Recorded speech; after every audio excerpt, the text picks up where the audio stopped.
And I'm glad this is carried on TV live. I want to correct this wrong notion that people, non-Muslims, hold about jihad. Jihad is not to kill a non-Muslim by a Muslim. We're also going to talk about legislation I introduced this week to protect Christians in Nigeria. Nigeria has seen a persecution of Christians that has been staggering.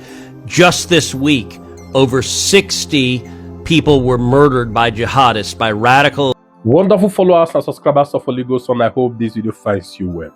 Guys, an American has, responded to Sultan of Sokoto. All right. Now, Sultan of Sokoto came out, and in this video you're about to watch, he says something that in Islam, you cannot take someone's life, okay, without due process. Okay? When I saw him made that statement, and then before he said that, he also made another statement that jihad, okay, it simply means to strive. It means to strive, not the popular thing we understand, W-A-R-O, religious, W-A-R-O.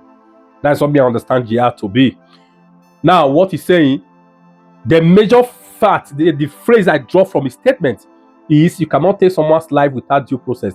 The first question I ask is this: how many of you remember this woman, Miss Eunice, who was preaching early morning in Abuja during Buhari time? She was preaching. In the course of administration, some Muslim fanatics, they lynched her simply because what she was doing was more or less an haram. You understand? Say a forbidden thing. They lynched her. Was that due process? How about Deborah that was lynched in Sokoto, the college girl that was lynched? I'm not if you remember her. Was that also due process?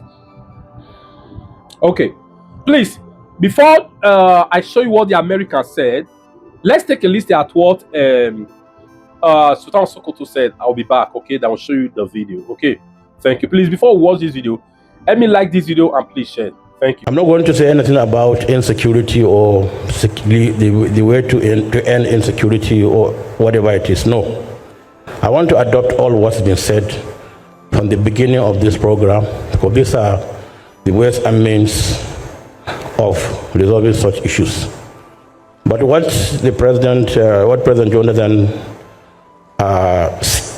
said, I was expecting him to make a very strong comment about how he really dealt with the issue of Boko Haram, which he used both the military and myself and other stakeholders.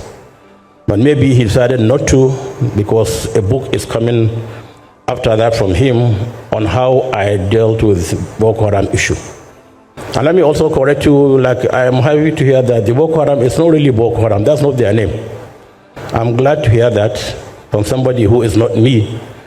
If I were the one who is saying that, somebody will say yes, because I know them. And that's not their name, because I know that they never claimed Boko is haram.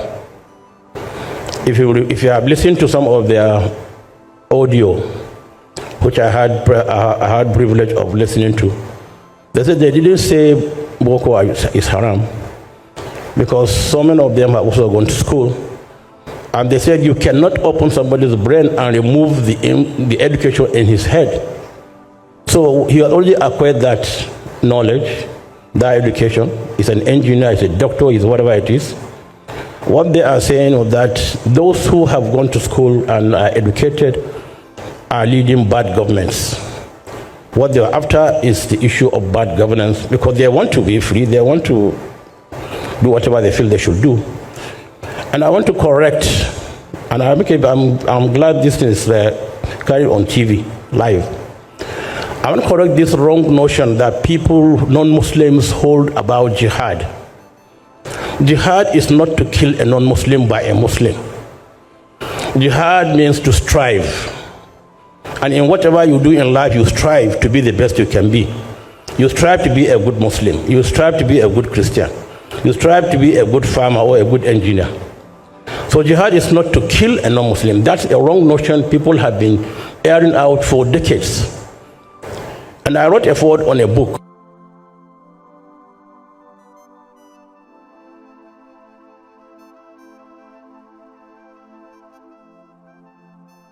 across the world, published by the King of Jordan. And I wrote that forward, and I believe that book will be brought back again. It was about 13, 14 years ago, and it talked about the uses and abuses of jihad. Because at the back of the book, I remember very well, because they said one of the most fearsome word a non-Muslim would hear is the word jihad. And it's true, because people have already given it a very negative connotation, but it is not. And so let's live here with that notion that, look, jihad is to strive, it's not to kill a non-Muslim. Because as we know as Muslims, it's in the Holy Quran, you cannot take somebody's life without due process. You cannot kill somebody.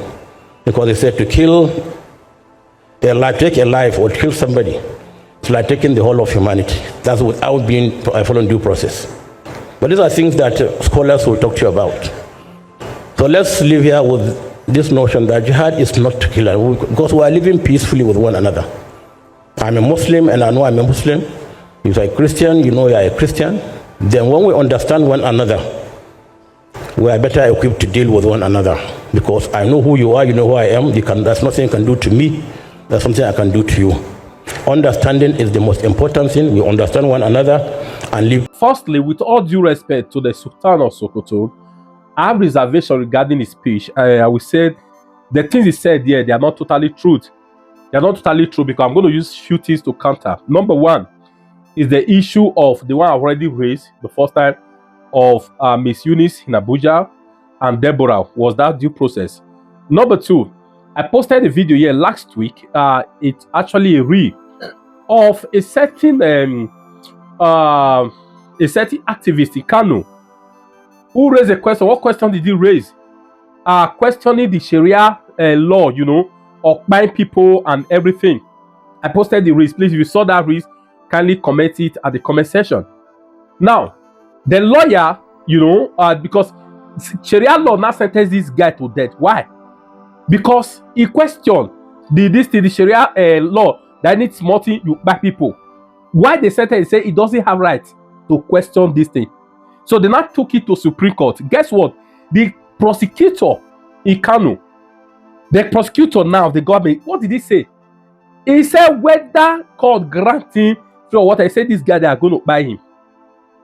Before I proceed, permit me to say, with all due respect to our Muslim brothers and sisters in Nigeria, these guys, majorly, they are actually the problem, our major problem. That's just the truth. Because of this religious intolerance. But anyway, let's just take a look at what, let's consult dictionary, okay? Let's go to the dictionary and look briefly at the meaning of jihad, okay? Because I grew up to understand what jihad means. I know it means W-A-R-O. But let's go in detail. Firstly, jihad. Number one meaning, the first meaning I'm seeing here, it says struggle or fight against the enemies of Islam and for the protection of the Islam community. You understand? Let me read it again. A struggle or fight against the enemies of Islam and for the protection of the Islamic community. Do you understand? So I'm not comparing Islam and religion and Christianity now. No. In Christianity, God fight for us. You understand what I'm saying now? But we already understand what Islam means. I only understand it for religious war, but this one also break it down. You understand? Protection Islam or whatever. Number two, the spiritual struggle within oneself, contest and others. Let me stop here. So, based on the fact that what I just brought now, is not what the Sultan of Sokoto says is not totally true. That is my opinion. I'm entitled to it. That's number one. Okay, please, let's also take a look at what these Americans have to say regarding the ongoing religious intolerance in Nigeria. Please, like this video and please share. And above all, I'd like to know your take on this comment, on this topic rather. Thanks and God bless you. In case today is your first time coming across my video, this only goes on platform, a platform that tell you undiluted truth. Thank you. We're also going to talk about legislation I introduced this week to protect Christians in Nigeria. Nigeria has seen a persecution of Christians that has been staggering.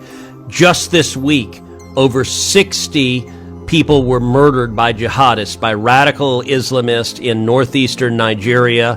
They executed soldiers. They went house to house. This pattern of targeting Christians, targeting Catholic priests, targeting individual men, women, and children is horrific. And my legislation would put real consequences on the government of Nigeria and those who are facilitating this persecution, put real consequences on them to change that.